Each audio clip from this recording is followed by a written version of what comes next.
buenas tardes. Muchas gracias por estar nuevamente el día de hoy con nosotros. Bueno, pues llegó el martes 9 de agosto y seguimos con 0 medallas. Pero no se preocupe usted. Hay unas declaraciones maravillosas del director de la CONADE que dice que todavía falta la caminata y falta el taekwondo, que no estemos preocupados. Si nos vamos a 1968, cuando se realizaron las Olimpiadas en este país, tuvimos 3 de oro, 3 de plata y 3 de bronce. Y ahora hemos tenido puro cobre. Puro cobre. Bueno, pero el señor director de la CONADE se le ocurrió irse de luna de miel a Brasil. Eso es maravilloso. Bueno, yo me acordé de mi luna de miel y dije, pues yo también me la pasé igual, ¿por qué lo voy a criticar? Oiga, en un momento tan delicado para el deporte mexicano, este güey se va de luna de miel, que aparezca besándose con su esposa, que se vean muy cariñosos, que se vean como dos tórtolos. Eso a nadie debe de preocuparle. Pero el señor debería de estar pendiente de lo que está sucediendo, no presumiendo que es amigo del presidente de la República y que como sabe jugar tenis le dejaron ser director de la CONADE. No puede ser. Yo creo que ni Mireles, que está en la cárcel allá en Michoacán, cuando fue el comisionado allá, un caso rarísimo porque pues, era un nombramiento que no existía. Era así como el vicepresidente o vicegobernador de Michoacán. Y bueno, pues encerró a Mireles porque se le dio la gana. Y porque criticó al presidente Peña. Bueno, pero 0 medallas. ¿Y qué va a llegar con 0 resultados? Va a salir con que, pues, él fue por la corrupción. Porque dijo ayer algo bárbaro. Es que yo estoy auditando a todos estos corruptos. Pues no lo mandaron a la CONADE a promover el deporte. Si ahorita empezáramos a promover el deporte, dentro de 25 años tendríamos resultados, la próxima generación. Ahorita ya no nos da tiempo. Bueno, le platico mejor de otras cosas. Donald Trump. ¿Ya vio la declaración de Donald Trump? Pues ya, adiós el TLC y el TPP, adiós. Los va él a reformar, va a modificar, va a bajar los impuestos. Eso sí les gusta a los estadounidenses. Pero a nosotros también nos dijeron que nos iban a bajar los impuestos y nos los bajaron al revés. Pero bueno, la megamarcha, yo no sé si fueron 120,000, pero era una locura. Yo estuve viendo los videos que están en las redes. El Zócalo lo llenaba así López Obrador. Y no sé cuántos. Ellos hablaban de que siempre tenían 1,000,000, O sea que 1,000,000 no caben, pero ni en un quinto piso del Zócalo. Pero de que eran 120,000, no sé de dónde sale el cálculo, pero eran muchísimos. Bueno, si está Pepe Calzada presidiendo el acto y el evento, pues era para que ahí se llegara a la solución. Si está el secretario de Agricultura. Oye, terminando esto, yo los voy a acompañar. A esta marcha, a esta manifestación, a este mitin, a lo que se quiera. Y ya nos sentamos para ver cómo negociamos el dinero, porque seguramente es por situaciones de dinero. No. Entonces ellos dijeron, pues nos vamos a Bucareli. Y ahí, como ya se fueron los de la coordinadora, pues nos dejaron el hueco. Y ahí nos vamos a quedar. Y ahí vamos a esperar a que llegue Osorio Chong, pero Osorio Chong estaba de vacaciones. Chin. Que llegaba hasta hoy. No es cierto, ayer estuvo con el presidente. Pero hoy los va a recibir Osorio Chong. ¿O se trata de desgastar la imagen de Osorio Chong para que no sea candidato a la presidencia de la República? Porque todo se vale ahí en el Partido Revolucionario Institucional, en donde seguramente, como no ha sacado lo de la coordinadora, que tiene que ver con Aurelio Nuño, pues tampoco ha sacado lo de los campesinos, que tiene que ver con Pepe Calzada. Pues el único que se está desgastando es él, pero nosotros estamos atorados. ¿Por qué? Pues porque no los han recibido. Y si no los recibe, pues ya no los recibió. Y si los recibe mañana o pasado, bueno, entonces ¿qué diablos hizo Pepe Calzada ahí? Pues no es el secretario de Agricultura, no tiene una gran experiencia, no fue gobernador durante 6 años en Querétaro. Para eso lo trajeron al gabinete, no para que sea candidato a la presidencia de la República, me quiero imaginar. Bueno, lo de Oaxaca, los empresarios, pues tenían que hacerlo porque era la única forma de llamar la atención. Es que aquí llama usted la atención si se va usted a una huelga, si se va usted a una marcha, si se va usted a una manifestación o si baja usted la cortina de su negocio. Porque si no, no lo pela absolutamente nadie. Pero salió inmediatamente el gobierno a decir, cuidado, no pueden hacer declaraciones en ceros porque es ilegal. Y entonces yo me pregunto, Y lo de Duarte robar con muchos ceros sí es legal, y lo de Borges robar con muchos ceros sí es legal, y lo de Gabino Cue con muchos ceros sí es legal, y Rodrigo Medina, que ahorita está compareciendo allá en Monterrey, con un amparo en que no lo pueden meter a la cárcel, pero lo están... Fíjese que ay, no, es que de veras, ese del 3 de 3 es una vacilada y eso de la corrupción es otra vacilada. ¿Sabe por qué está Rodrigo Medina ahorita compareciendo con Alonso Aguilar Sincer, que ganó el pleito de Mario Marín contra Lidia Cacho? O sea, es un abogado de los buenos. Bueno, ¿sabe por qué está compareciendo? Por los 3.600 millones de Kia, no por lo que se robó su papá, Humberto. A ver, vamos por partes. ¿Qué pasa con Humberto Medina Ainsle con todas las constructoras que tiene en el estado de Texas? ¿De dónde salieron? Si eran unos muertos de hambre. Cuando los pone Parás, que era su jefe, era el gobernador, pues este era su secretario particular, era un empleadito. Y entonces ahora son archimillonarios y van única y exclusivamente por eso, por los 3.600 millones de pesos que él dice que no tiene ningún problema, ninguna dificultad. Bueno, si nos vamos a Veracruz, yo no sé quién es más rata, si el que llega o el que se va. Porque el que llega, pues ya le sacaron hoy la CENTE con S, no la coordinadora. La CENTE con S que lavó 230 millones de pesos, pero la CENTE con S es la mascota de Aurelio Nuño, o sea que, ¿quién dio esas instrucciones? La CENTE, ¿por qué entró en este pleito que es Duarte Yunes? Entonces, ahora cuando tome posesión Yunes, ¿cómo va a decir que no sean rateros, que no sean corruptos? Si llega, bueno, pues con un caudal de problemas o de dinero.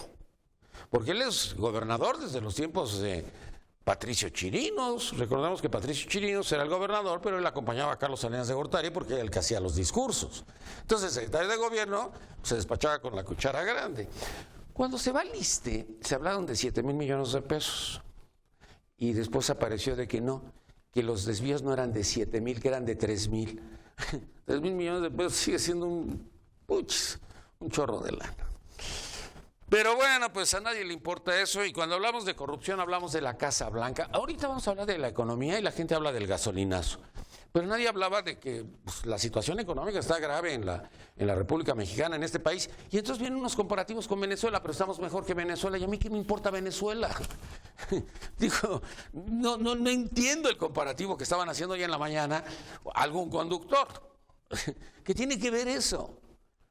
Pero regresando a lo de la Casa Blanca, esta Casa Blanca ya es un ícono de 7 millones de dólares, que ya lo devolvió la primera dama, que ya no hay cohete. Pero ya todo el mundo saca siempre la Casa Blanca, la Casa Blanca, la Casa Blanca. Pero salieron los departamentos. Pero son dos, no uno. El que aparece en The Guardian es el 404. Y el que aparece en el audio son los dos, el 304 y el 404. Pero fíjese usted que esta propiedad está en Crandon Boulevard, Crandon Boulevard número 799. Los departamentos son 404 y 304. The Guardian saca nada más 404.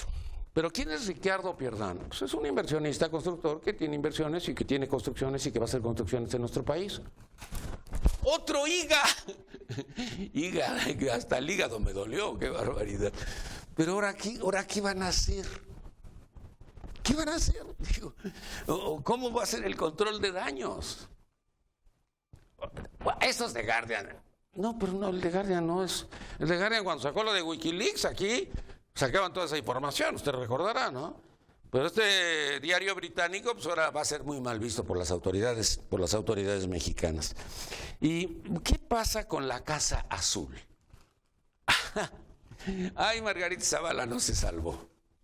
Ya le sacaron su casa. Le pusieron Casa Blanca o Casa Azul. Y esto nace cuando el director de Banobras era Felipe Calderón, se saca un crédito. Ese crédito nomás lo podía conseguir y lo podía localizar alguna persona que estuviera, pues no sé, cotizando no sé cuántos años. Yo no le entiendo mucho a eso. Pero pues él era el director, se lo aprobó, se lo puso y se sacó su casa y muy padre. Y total que esta casa se fue creciendo ahí en Las Águilas y ahora le pusieron ya las otras propiedades. ¿De dónde salió toda esta información? Yo le aseguro a usted que sale del PRI. ¿Por qué? Porque Margarita Zavala tocó al presidente Peña, inmediatamente salió Osorio Chong a la defensa y dijo que iban al debate. Y bueno, pues ahora surge todo esto y bueno, pues el que sea precandidato a la presidencia de la República, que se cuide si tiene la cola larga, porque pues van a tener muchos problemas. Ahora, ¿qué va a pasar después de que estos gobernadores rateros, porque no encuentro otro término, no sé si ladrones, porque dicen que rateros se oye muy feo, bueno, ladrón para que sea menos difícil, cuando ellos salgan y lleguen los otros, van a ir a la cárcel? Pues si no van a ir a la cárcel, pues en el 2018, si llegara a pasar algo para el 2019, sería una cacería de brujas. Y entonces, pues vamos a seguir en más de lo mismo. Y el 3 de 3, por si usted está preocupado o ocupado, pues nadie está presentando su 3 de 3, porque es una vacilada. Porque todo es heredado. O sea, me lo heredaron. Pues si no tenían ni en qué caerse muertos tus papás, no friegues. ¿Cómo te van a heredar todo lo que dices que te heredaron? No, pero fíjate que mi suegro le dejó unas cosas a mi esposa. Bueno. Y algo que yo no quería tocar, y tiene que ver con el funeral de la esposa de Emilio. Ayer le dimos el pésame, nuestro sentido pésame por la pérdida de María Angélica, una mujer joven de 62 años que luchó contra el cáncer, no sabe usted, terrible. Una magnífica mujer, bellísima mujer, magnífica mujer, pero bueno, pues ya. Y ayer me puse a ver los pésames cuando llegaban, pues ahí las personalidades políticas, dándole el pésame a Emilio, ¿no? Pero cuando llegó Zambrano, el de los chuchos, casi me caigo muerto. Dijo, pues es que vengo a darle el pésame y solidaridad a Emilio porque estamos haciendo un gran trabajo ahorita en la Cámara y que estamos proyectando y que estamos... Y yo dije, este güey se confundió de tarjeta. Eso como que ¿qué tiene que ver lo que él hace y cómo se realiza su trabajo y lo que está llevando a cabo en la Cámara de Diputados? Vergonzante, chuchos, vergonzante. Perdieron el PRD, ahora que se los quitó Mancera, y no dan pie con bola, ¿eh? Parece que, bueno, pues van a tener problemas. Vamos a hablar de economía, vamos a platicar de economía, pero todo el mundo habla del gasolinazo. Cada vez que mencionamos lo de la economía, pareciera que todo está versando en lo mismo, que es la Casa Blanca es la corrupción y la Casa Blanca nada más vale $7 millones. Lo que vale mucho dinero es todo lo que se están robando. Cuando estamos hablando de cientos de millones. A ver, lo de Moreira. El otro día decían, pero es que Cordero ya había dicho, cuando era secretario de Hacienda, que eran 30 y tantos mil millones de pesos. Ay, póngale usted 1,000 millones. 1,000 millones sigue siendo mucho dinero. Entonces, no pasa nada. Pero nada. Y todo el mundo anda tranquilo, sin preocupaciones. ¿Usted ya pagó la colegiatura de sus hijos? ¿Ya pagó las inscripciones? ¿O no lo ha hecho todavía? Bueno, el día de hoy nos acompaña Enrique de la Rosa Luna Parra de Morena. Enrique, mucho gusto, bienvenido. Muchas gracias. Si agarras un micrófono va a ser más rápido y mejor. ¿Cómo estamos en la economía? Muchas gracias. Pues yo creo que el gasolinazo tiene directamente que ver con la economía. Efectivamente, tenemos una economía estancada, está la corrupción, hay muchísima corrupción. Y bueno, esto del gasolinazo pues tiene historia, ¿no? Tuvimos a Felipe Calderón prometiendo 5 refinerías, no hizo ninguna de ellas. Tuvimos a Peña Nieto diciendo que no iba a haber más gasolinazo. Y el gasolinazo sí pega en la economía de todos los mexicanos. Pega porque se transportan ellos, pega porque los productos que se consumen se transportan en automóviles, camiones o lo que sea, y eso afecta directamente a los precios. También nos acompaña Mauricio Millán, él es vicepresidente de Consultores Internacionales. Mauricio, mucho gusto, bienvenido. Muchísimas gracias, Nino, de nuevo estar aquí. ¿Cómo van las cosas en la economía mexicana? ¿Qué está sucediendo con nuestra economía? Porque pues la inflación dicen que la tenemos controlada, y yo cada vez que veo que la inflación nunca la pasa ni la rebasa de 3%, digo, caray, pues yo no sé por qué nos está yendo tan mal. Pues uno es realidad y otro es la percepción, y a veces dice que la percepción es realidad. Entonces, en temas de la base económica, en su momento tuvimos la oportunidad de platicar. La economía de México ha venido avanzando, y uno de los elementos fundamentales de la parte económica es que no hay desabasto, o sea, todo está funcionando. Sino a los márgenes de crecimiento que queremos, porque hay deficiencias estructurales que tenemos que ir corrigiendo, sí la economía está avanzando. Y no es por compararnos con ningún otro país, es compararnos contra nuestras propias capacidades de desarrollo, en donde hay que generar una línea de política pública mucho más profunda a través de nuestras cadenas productivas y por el otro lado tener un equilibrio hacia el sector externo que nos permita tener mucho más capacidad de avance en temas de competitividad en función de lo que es el tema de la economía en general, ¿no? También nos acompaña el día de hoy Pedro Núñez Mendoza, él es maestro en políticas públicas. Pedro, mucho gusto, bienvenido. Nino, buenos días, muchas gracias. Pues una economía efectivamente en crecimiento, pero en un crecimiento muy magro, de muchos años.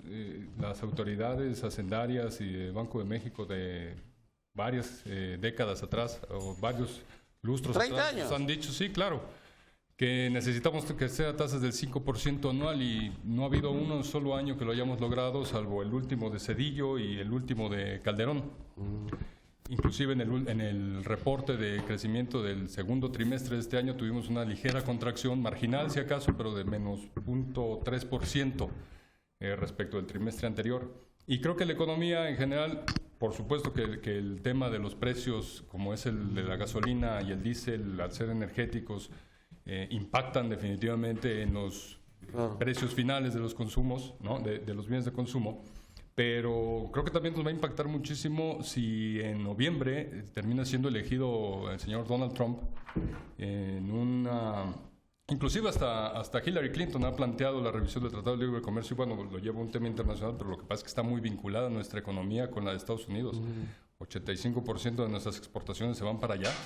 Nuestra planta productiva está prácticamente diseñada para exportarle a los estadounidenses. Y llama también mucho la atención un reportaje que sacó hoy algún diario. ¿Cuál periódico? ¿Te acuerdas? El Universal. Ajá, el Universal que sacó. Un artículo sobre un estudio que hace la CEPAL, en donde menciona una especie de desfalco que las grandes transnacionales están haciendo de América Latina, ¿no?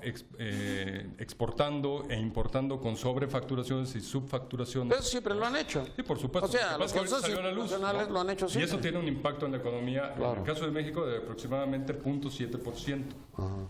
Entonces tú le sumas ese 0.7% más los vas, no los sumas, ¿no? Aritméticamente, pero los vas agregando.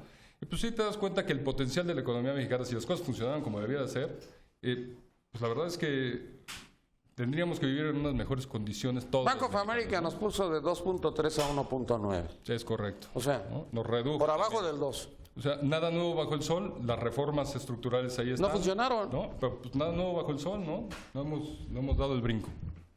Bueno, también nos acompaña por el Partido Acción Nacional Mario Rafael de Cárcer. Mario, mucho gusto, bienvenido. Mucho gusto, Nino, gracias por la invitación y saludo a todos mis compañeros.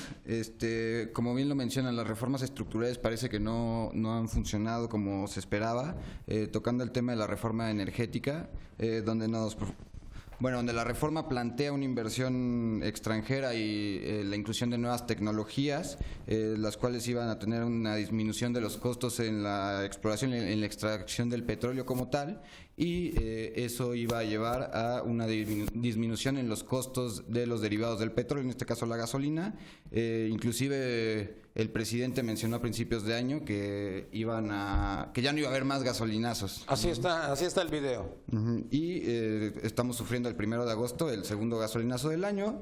Oye, pero ustedes aprobaron junto con el PRI esta reforma energética. Sí, pero nosotros consideramos que la reforma energética es tardía. Acuérdate que el PAN la propuso desde 2008, cuando era una oportunidad para que se viniera toda esta parte de la reforma energética, y el PRI en ese momento como oposición se juntó para no aprobarla, y después acordaron en 2013 que siempre sí, ¿no?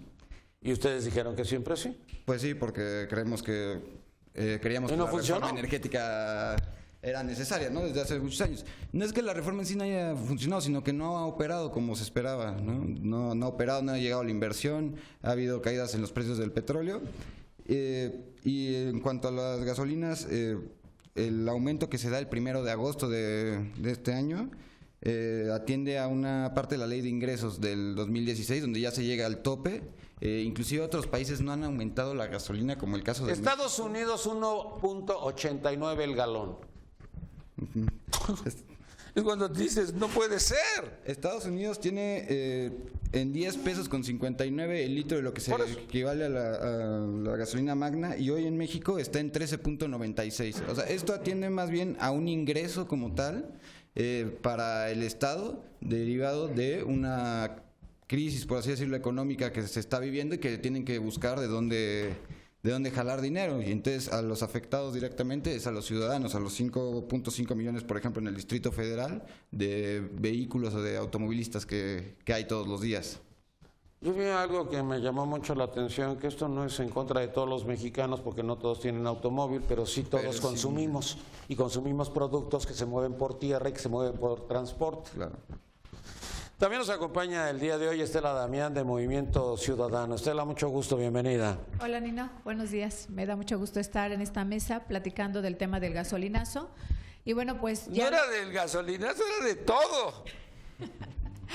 Bueno, pues aprovechamos para hablar de un poco de todo, pero en particular la situación económica que prevalece en estos momentos en nuestro país. A mí me parece que justo va a ser la clase más desfavorecida, los que menos recursos tienen, el obrero, el empleado, el maestro, aquellos que todos los días, como tú señalabas antes de iniciar esta conversación, esta entrevista, pues tienen muy poco nivel de ingreso, y este tipo de decisiones gubernamentales que están buscando resarcir los problemas económicos y financieros que tienen, bueno, pues les hacen o los llevan a tomar medidas como incrementar el precio de la gasolina e incrementar el tema de la energía eléctrica.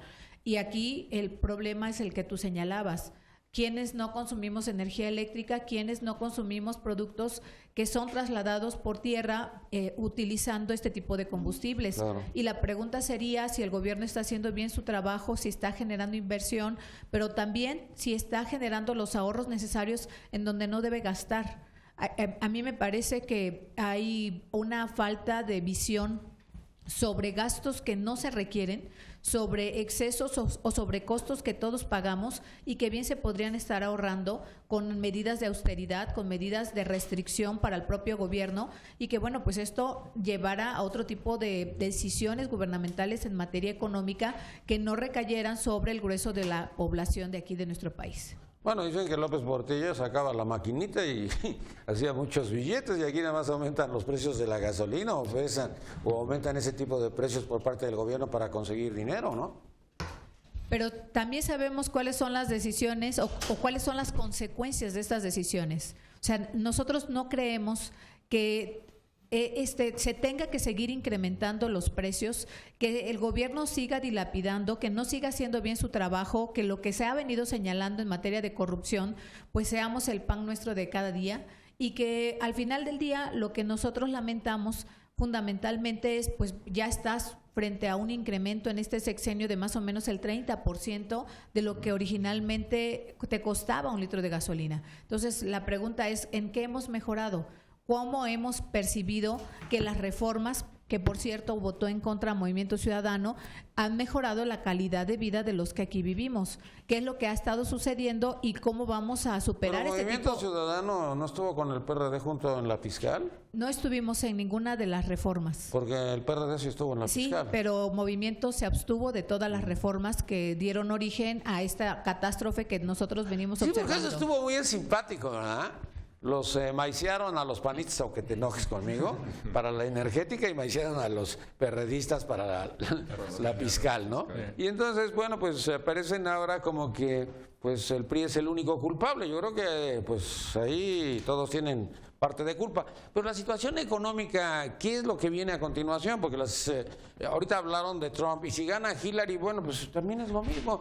Yo me acuerdo cuando lo de Obama hace 8 años, decíamos, si gana Obama, va a ser el cambio y no sé qué. Claro. Miren la cantidad de migrantes que nos han regresado. Y ahora, por ejemplo, pues si gana Hillary o si gana Trump, serán de los presidentes de los Estados Unidos de América. Punto, se acabó, ¿no? Entonces, ¿qué es lo que viene? ¿Frijol con gorgojo o qué?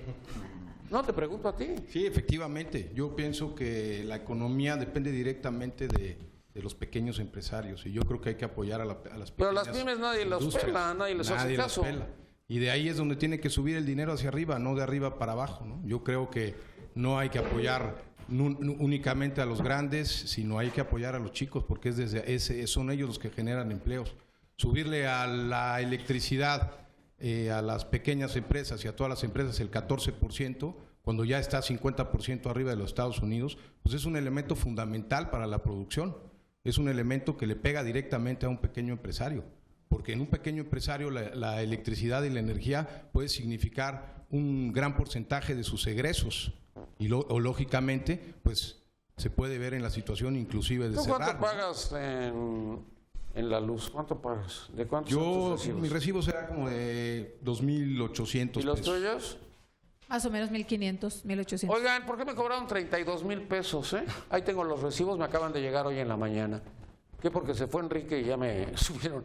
Oigan, no es fábrica, no es la Casa Blanca ni la Casa Azul. Es una casa común y corriente que paga 32,000 pesos y ninguno de mis vecinos tiene esos recibos. Perdón, esto era personal. Una fuga por ahí, ¿no? De luz. ¿Una fuga? Hijo de su madre. Si no pagó, me cortan. Es de eficiencia energética. Sí. Bueno.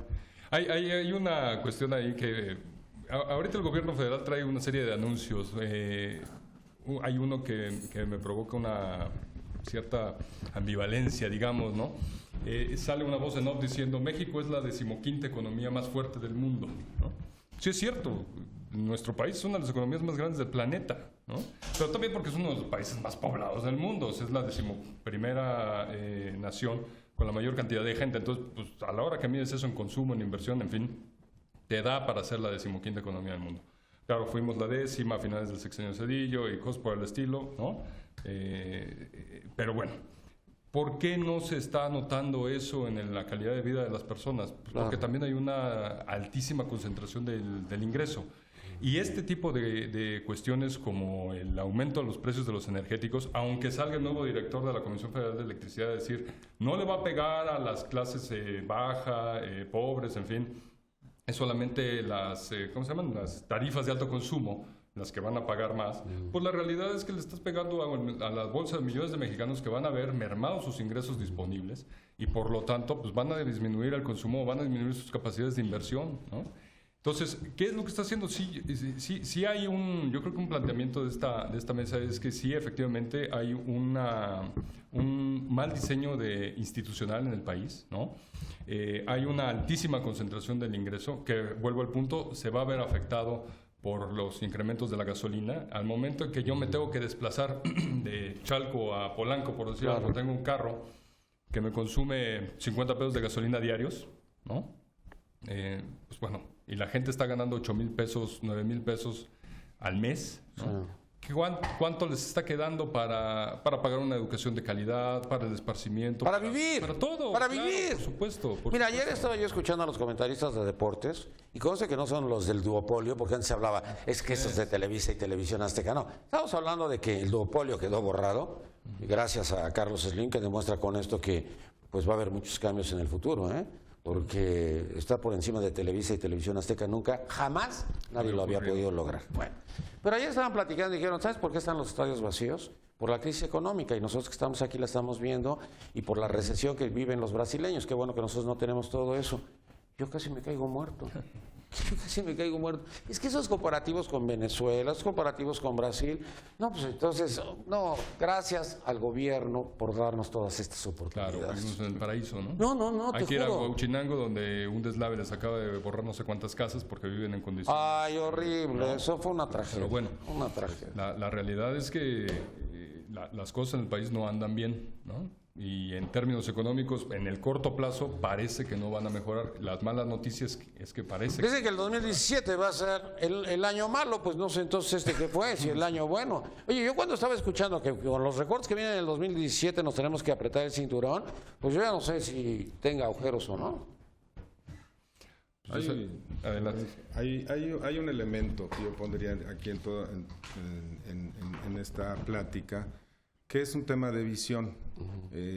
Si bien es cierto que las reformas estructurales no han empezado a verse los resultados, es porque los tenemos que ver en el mediano y largo plazo. Y si de algo carecemos como país, es de una visión de largo plazo. Eso es como por principio. ¿Cómo ir instrumentando acciones concretas hoy para que se vean de inmediato a través de políticas públicas, como por ejemplo una política industrial que Claro. apoye, que vaya y que vea desde lo que es el proceso de las pymes hasta que fomente el tema de los tratados de libre comercio que tenemos, ¿no? Entonces, hay que verlo de una manera completa porque si bien es cierto que son muchas visiones, desde la visión económica, desde la visión política, desde la visión social o académica, un efecto como este del incremento en las gasolinas, y me refiero básicamente al tema económico, este es un fenómeno meramente económico. ¿Por qué? Porque los precios de los combustibles y de la base del petróleo ha crecido, y si nuestra referencia es el precio de la gasolina de Houston y esa se ha incrementado en 12%, necesariamente nosotros tenemos que ir haciendo los ajustes, ¿no? Pero es irle dando precisamente una combinación de estas visiones, pero basadas también en un proyecto un poquito de más de largo plazo. Mira, yo ahorita cometí un error. Bueno, yo cometo muchos, pero ahorita cometí uno de ellos. Es decir, 1.89 el galón de gasolina en los Estados Unidos. Me estoy comparando con el país más poderoso del mundo, económicamente. Entonces, no estoy de acuerdo con lo que nos comparan con Venezuela, no estoy de acuerdo con los que nos comparan con Brasil. Pero yo me pregunto, o yo me preocupo, si toda la gente se está quejando de todo lo que está sucediendo, de todo lo que está pasando, y pareciera como que el gobierno pues sigue exactamente en eso. Ahora, corto, mediano y largo plazo. Cuando salió el Instituto Mexicano del Seguro Social de que nosotros teníamos de tener atención a nuestras enfermedades y la prevención, nosotros no somos un país de prevención. Nunca le hemos apostado a la prevención. Parte de nuestra cultura no es esa, ¿no? Yo voy al médico hasta que me duele y si no, pues ni me aparezco con el médico. Entonces, eso de corto, mediano y largo plazo lo han jugado mucho. Pero ¿cuál es el mediano y cuál es el largo? Porque pues ya el corto ya nos ganó, ya nos rebasó, ¿no? Sí, por ahí yo también iba a comentar más o menos lo mismo. ¿Cuál es el corto, cuál es el mediano y cuál es el largo? Esto empezó desde el Tratado de Libre Comercio, el desmantelamiento de nuestra industria, de la industria nacional. Y Bueno, si no tuviéramos el Tratado de Libre Comercio estaríamos más fregados. no se ha visto reflejado en las economías de la gente. La gente cada vez tiene menos, cada vez gasta menos. Yo recuerdo y hago un comparativo. Bueno, yo hace 2 años y medio pagaba 2.800 pesos de teléfono. Hoy pago 600 pesos por el mismo servicio. ¿Por qué me estuvieron dando 2.200 pesos el teléfono más caro? Si tú traduces eso a todas las economías familiares, ellos igual, la diferencia no era tanta, pero había una diferencia importante. Y ese dinero, en lugar de estárselo gastando en la tlapalería, en un jugo de naranja, en economía de base, bueno, pues se lo estaban dando al señor Carlos Slim y provocando una concentración de la riqueza excesiva, ¿no? Yo estoy de acuerdo que las políticas que han seguido ha sido concentración de apoyar a la Bueno, hasta concentración Carlos de la Slim riqueza. perdió 153,000 millones Pues sí, de pero pesos. son ¿Cuánto has millones? perdido tú? 153,000 Exactamente. millones de pesos. Pero él los pierde en un día y los gana en un día, Bueno. dependiendo de la bolsa, ¿no? Dependiendo de cómo estén las acciones. Oye, la visión de las mujeres es diferente. Porque la visión de las mujeres es así como la verdadera y la realidad, es la realidad en esta situación económica. Mira, a mí me parece que Porque ustedes están pendientes y constantemente, pues no sé, están verificando precios y todo, y a lo mejor nosotros somos medio atolondrados, ¿no? Los masculinos. lo que pasa es que el tema que te obliga al gasto de tu casa te lleva a una realidad inmediata. Te lleva a saber si lo que tú gastabas para hacer el súper te sigue alcanzando o ya no. Te lleva a saber si el precio del huevo, si el precio de la leche, si el precio de la tortilla sigue igual o no. Y te lleva a saber si lo que tú gastabas para mantener a tu familia te va a alcanzar o ya no. Cuando tu ingreso no va a incrementarse, porque este tipo de decisiones que tiene que ver con los incrementos, pues a lo mejor no afectaría si también fueran incrementándose los salarios. Y bueno, pues entonces paulatinamente todo se va solamente ajustando, pero lo que sabemos es que solamente se incrementan los precios de los productos básicos por el tema que tiene que ver con el incremento a la energía eléctrica, por el incremento al tema de la gasolina, pero sabemos que no van a incrementarse los salarios. Y a mí me parece que hablando a nivel nacional, nosotros tenemos fallas estructurales, fallas en donde si tú observas la riqueza nacional, pues está concentrada en muy pocas manos. Y este ejercicio que además de que está concentrada en muy pocas manos, tampoco pagan o tampoco contribuyen en términos de impuestos lo que debieran, pues también es un problema verdaderamente delicado, porque lo que tú sí tienes es una... Estamos en un callejón sin salida después de escucharte. Es una hacienda que va por el contribuyente de a pie, por aquel que no se le puede ir vivo, por aquel que paga y que tiene un seguro social o que tiene un ISSSTE o que tiene una empresa. Pero yo te pregunto cuántos Aliste ni de chiste, ¿eh? Aliste ni de chiste. Pero yo te pregunto cuántos empresarios de primer vuelo en este país se la pasan evadiendo impuestos. Yo te pregunto cuántos de ellos hacen lo que le corresponde. ¿No le preguntas a Slim? También les preguntamos a ellos. Pero me parece que aquí lo que tú tienes son fallas estructurales en donde justamente por los compromisos políticos no se atacan. ¿Y los partidos políticos qué opinan al respecto? Porque nada más están en la lucha por el 2018, pero yo creo que la situación económica pues nos afecta a todos, ¿no? Claro, la situación económica ahorita es grave, o sea, más que como partido político, los mismos jóvenes, yo te lo puedo decir como joven. A ver, como joven, ¿cuál es tu visión como joven? Los jóvenes vivimos hoy en día un panorama completamente diferente de lo que se vivía hace 3, 4 años. Hoy en día no nos alcanza a lo mejor para salir, para viajar, por ejemplo, para la misma educación, inclusive varios. Para conseguir empleo. Para conseguir empleos. ¿Cuántos jóvenes tienen empleo hoy en día, no? ¿Cuántas veces se ha tratado de incentivar el primer empleo, pero no hay los resultados que se esperan como tal? Entonces, también los jóvenes que inclusive ya están casados, que ya tienen hijos, no han logrado sobresalir en esa parte económica como tal. Bueno, ahorita van a salir con lo mismo los estadounidenses. Los estadounidenses ya no se van después de high school, ya regresan a vivir con sus papás mejor, porque la situación también para ellos está muy grave. Pero regresando a esto, ¿qué es lo que tenemos así como, tú dices por ejemplo mediano y largo plazo, pero a mediano plazo tenemos, o vamos a ver la luz, o tendremos un panorama diferente, o tendrá que venir un Mesías en el 2000, perdón. No el tuyo, no el tuyo, no el tuyo. Un Mesías en el 2018 para que nos cambie todo. No se trata de tener que hacer cambios ni golpes de timón. ¿Qué hacemos? Hay que mantener cierto curso, pero hay que robustecerlo. Es decir, hay que robustecerlo desde ciertas raíces. Y el único, para nosotros como firma mantenemos que el único generador de riqueza es el empleo bien remunerado. Si abordamos ese tema de una manera seria, mucho más seria, estaremos en el mediano plazo con un nivel de ingreso per cápita mayor.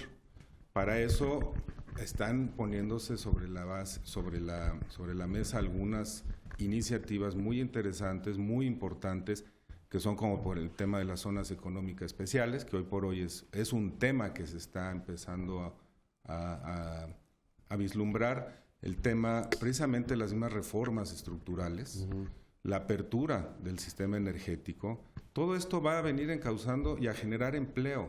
Mientras no tengamos una base para esto, bien, políticas claras, va a ser más difícil. Es decir, nuestro corto plazo se va a convertir en mediano y el mediano en largo y en el largo, pues, todos estamos muertos. Estamos hablando de la Ciudad de México. Y si usted está en la ciudad de Monterrey, usted está en la ciudad de Guadalajara, en la ciudad de Puebla, bueno, estamos hablando de las grandes ciudades. Pero después de salir de la Ciudad de México, y no tengo nada contra Cuautitlán, todo es Cuautitlán, ¿eh? Esto es lo lamentable, que las oportunidades que se tienen en la Ciudad de México son diferentes a las que se pueden tener en otras entidades federativas. Y lo más difícil, lo más complicado es cómo hacerles ver a nuestros funcionarios, a nuestro gobierno, que son los gobernantes de la República Mexicana. Porque tenemos un norte y un sur que están completamente desligados. Pero no es culpa de este gobierno, es culpa de todos. Si estamos hablando de lo de la reforma educativa y decimos que hace 33 años empezó este problema de los maestros, entonces estamos hablando de muchos sexenios y estamos hablando de muchos presidentes de la República que no hicieron absolutamente nada. Ayer cuando dijo Pepe Calzada a los campesinos que hay una deuda con ellos por parte del gobierno, oye Pepe, esa deuda es desde la revolución, no friegues, porque los usan para votar. Yo recuerdo a Vicente Fox cuando dijo, yo la única forma de que pueda perder las elecciones es el voto verde. Y el voto verde es cuando lleven a los campesinos a votar y entonces en ese momento gana el Partido Revolucionario Institucional. Entonces es para lo único que les interesaba. ¿Qué es lo que está pasando? ¿Qué es lo que está sucediendo? Pues nos tenemos que ir porque se nos terminó el tiempo y vamos a las conclusiones de todos nuestros invitados. Estela Damián, tu conclusión, tu comentario final sobre la economía de este país. Mira, Nino, nosotros pensamos que va a ser muy importante que el gobierno cierre filas, pero cierre filas reduciendo aquellos gastos que son innecesarios, realizando actos de verdadera austeridad al interior de sus gobiernos, de todas las áreas. Pero si ves a los gobernadores que salen multimillonarios. Debemos hacerlo, debemos combatir la corrupción como una medida importante para que este país también mantenga un ritmo. Económicamente hay una fuga muy importante de recursos económicos en este país por corrupción y bueno, por supuesto nosotros pensamos que la situación en el costo del petróleo es un asunto delicado, se tienen que tomar providencias, pero no estamos de acuerdo con los gasolinazos, no estamos de acuerdo con el tema que tiene que ver con el incremento a la energía eléctrica y en esto nosotros consideramos que se tiene que revertir decisiones que están lastimando porque las está cargando la gente más pobre de este país. Muy bien, muchas gracias. Otro de los asuntos que ayer vi y que me llamó enormemente la atención, ¿cuándo hubo más muertos? ¿En los primeros 3 años de Calderón o en los primeros 3 años de Peña? No puede ser. No puede ser que estemos hablando de los muertos como si estuviéramos hablando de la paridad peso-dólar. No freguemos. Que hubo más muertos en este o en el otro. Son mexicanos, lo que usted quiera, pero yo cuando escuché todo eso y estaban discutiendo, era un debate sobre ejecuciones. ¿En qué sexenio ha habido más muertos? No. Es cuando a veces me da la impresión de que somos indolentes. También quiero despedir a Enrique de la Rosa. Enrique, tu conclusión, tu comentario final. Muchísimas gracias y yo lo limitaría a evitar la corrupción. Por primer punto. Bueno, pues eso todo el mundo lo dice. Pues mira, cada vez que yo presento un candidato a la presidencia de la República me dice que va a abatir la corrupción y que va a generar el empleo y que no sé cuántas cosas. Abatir la corrupción es algo fundamental para que este país salga adelante. La austeridad es otra cosa muy importante y de verdad empezar a ver hacia adentro, no como siempre, estar viendo que Obama nos va a traer el beneficio, que vamos a estar eso ni Obama mejor lo cuando tiene. llegue Clinton. Y no es así. Hay que empezar a ver las economías familiares que son las que con Realmente. exceso pueden generar consumo. Enrique, gracias. Para arriba. Gracias. Mauricio Millán, tu conclusión, Mauricio. Yo me iría a combatir la impunidad. Eso es importante. La impunidad genera Estado de Derecho y ya está muy mezclada, ya está muy entrelazada el efecto en la economía nacional con la impunidad. Esa sería mi principal conclusión. En un medio económico del mundo que está muy complicado, nosotros tenemos que actuar muy bien hacia adentro. Y es el punto de partida. O sea, no nos va a salvar nadie. Nadie nos va a Nosotros. salvar. Al contrario. Claro, al contrario. Al contrario. Tienes razón. Muchas gracias, Pedro Núñez Mendoza. Conclusión, comentario final, Pedro. Muchas gracias, Nino. Efectivamente, corrupción, impunidad, Estado de Derecho, pero desde un punto de vista eminentemente económico, yo diría incremento de la productividad, vinculación de la educación con la planta productiva, innovación. Eso no lo hemos hecho, ¿eh? No lo hemos hecho y parece ser que no se va a hacer, ¿no? Es tristísimo que en los siguientes 2 años nadie se lo esté planteando de manera seria. Disminución de la desigualdad de los ingresos. Es increíble que el 1% de este país acapare tanto de la riqueza nacional. Una familia que gana 53,000 pesos mensuales 53,000 pesos al mes ya está considerada como del decil superior, del 9 al 10º decil. Sí. Y todos los demás pues están entre 10, 8,000. La mayor parte de la masa laboral en el país gana 6,000, 8,000 pesos mensuales.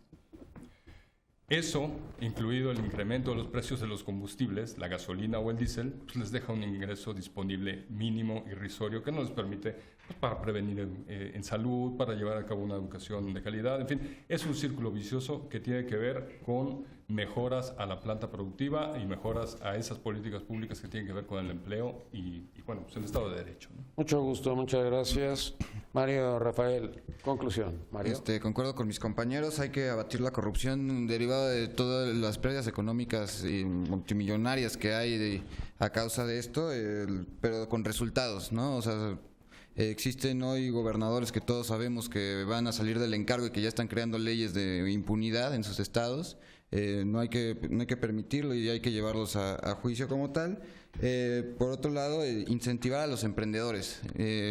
Si bien es cierto, hay varios incentivos para alguien que quiere emprender un negocio como tal, no se le da el adecuado seguimiento. Entonces, darle ese seguimiento como tal a los emprendedores, a los jóvenes emprendedores como tal. Y por último, y regresando un poco al tema de los gasolinazos, dejar de afectar por parte de la Secretaría de Hacienda a los ciudadanos, y empezar a reducir los gastos a nivel interno por parte del gobierno federal. Serían mis tres conclusiones. Muy bien, muchas gracias. Mucho gusto y gracias. Gracias. Muchas gracias. Gracias, muchas gracias. Muchas gracias. Buenas tardes. Muchas gracias por habernos acompañado el día de hoy. Me despido de usted. Mi nombre es Nino Canún.